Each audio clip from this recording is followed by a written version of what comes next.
Hi, I am Toine Geesink, International Tax Partner with Bol International, and I am your guide for doing business in Europe. Worried about the Brexit already? Don't need to, I'm on top of it.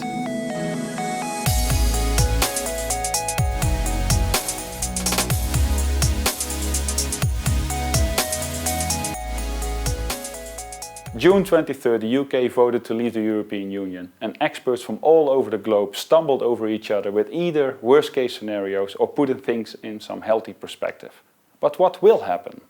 Will the UK look for the Norwegian model, in which they become a member of the European Economic Area and the European Free Trade Association? Or will it be the Swiss model or the Turkish model?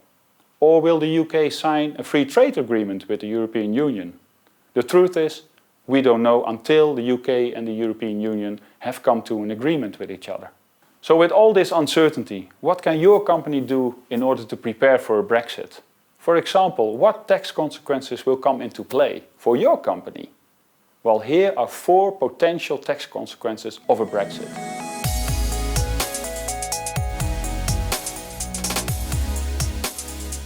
The European Union is not only a customs union, but also a single market, which means that there are no customs duties within the EU territory. So after the Brexit, exports between the EU and the United Kingdom will have to go through customs procedures, but also customs duties may be imposed. This will create a huge disadvantage for UK companies doing business with the EU. And US, Asian and global companies looking to invest in Europe must carefully consider this topic before they make a final decision.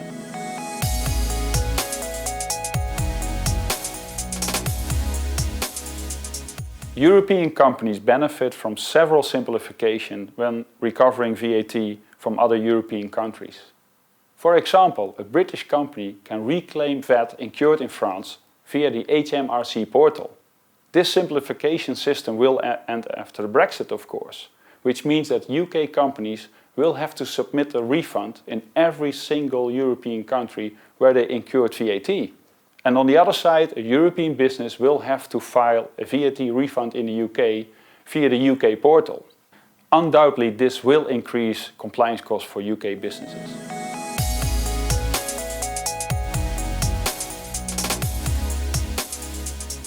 The EU Parent Subsidiary Directive achieves 2 things. First, it eliminates foreign dividend withholding taxes on intra-EU group dividends. And secondly, it avoids taxation at the parent company level.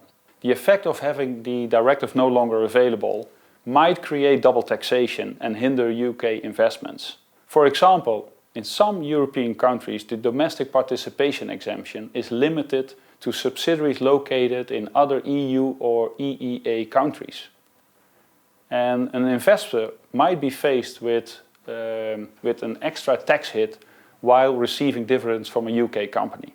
The tax treaties concluded by the UK will become much more important to avoid dividend withholding tax from other European countries. However, if you look at the current treaties of the UK, this will not always happen. For example, dividends coming from Germany or Italy will trigger a 5% dividend withholding tax, and from Portugal, for example, even 10%.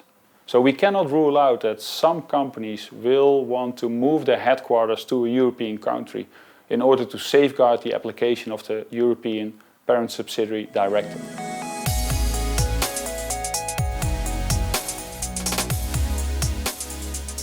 The UK is a member of the European Social Security contributions, which means that UK workers who work in another member state are only liable to Social Security in that other state.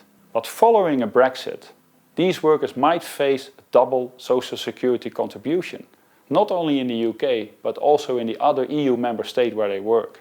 The negative Social Security consequences might be avoided by bilateral Social Security agreements with other EU member states. However, at this moment, the UK has only signed one such agreement, which is with Ireland, and it will take quite some time for the UK to negotiate new treaties with other EU member states. Of course, these are just a few examples of how a Brexit could potentially have consequences for your business. Still, identifying potential risks and opportunities and have an action plan in place before they kick in is, in my view, the best way to go forward. Me and my colleagues from Bol International have been following this topic very closely and will remain to do so.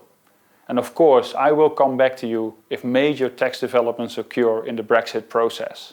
If you have any question about the 4 potential tax consequences I discussed or any other related topic, just leave a comment below or push the button on the top right of your screen and leave me a message so that we can have a chat. Thanks for watching and see you soon.